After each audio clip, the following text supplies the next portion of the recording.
translation process consists of 9 steps. It begins with preparing the materials for translation, sending this material to the vendor for translation in Step 2. In Step 3, the return material is sent through an in-house quality assurance and translation review. In Step 4, all edits are incorporated.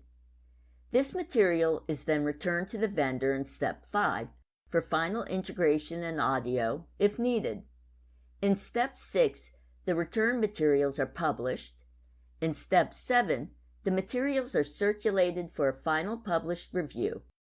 When approved, the materials are then sent on for a final in-house quality assurance (QA) check. Lastly, in Step 9, the materials are delivered, meaning they are ready to go live in whatever format they exist. Each of these steps, except for 2 and 5, will be covered in detail in its own video. The procedures in Steps 2 and 5 may vary, depending on whether you use one translator and perform the integration in-house or you use a TMS vendor. I will show you how the paths vary. Preparing materials for translation refers to all the things we discussed in the videos Preparing for Translation, Part 1 and Part 2. The roles responsible for this step include anyone who works in the software the material was created in. This could include technical writers, instructional designers, graphic artists, and a project manager.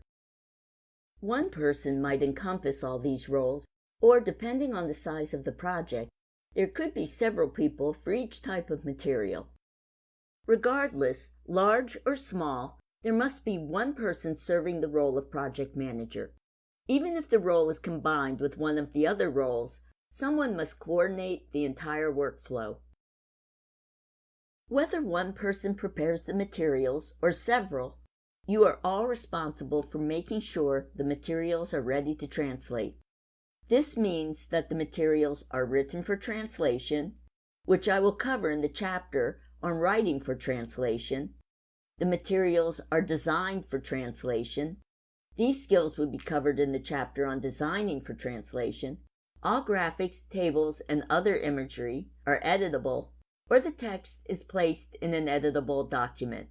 This is also covered in designing for translation, and the materials are error-free.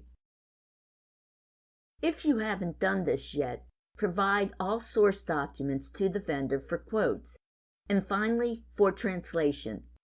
This is where the paths may vary slightly if the vendor you are using cannot work in all your software. In this case, you must copy and paste all the text needing translation from the source files into a document such as Word that the translator can edit. I will explain best practices for doing this in the chapter Designing for Translation.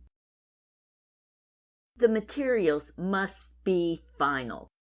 The best way to run up costs and cause major delays in a project is to keep making changes after supposedly submitting final materials for translation. The translation will not catch these changes. Remember, revisions cost money.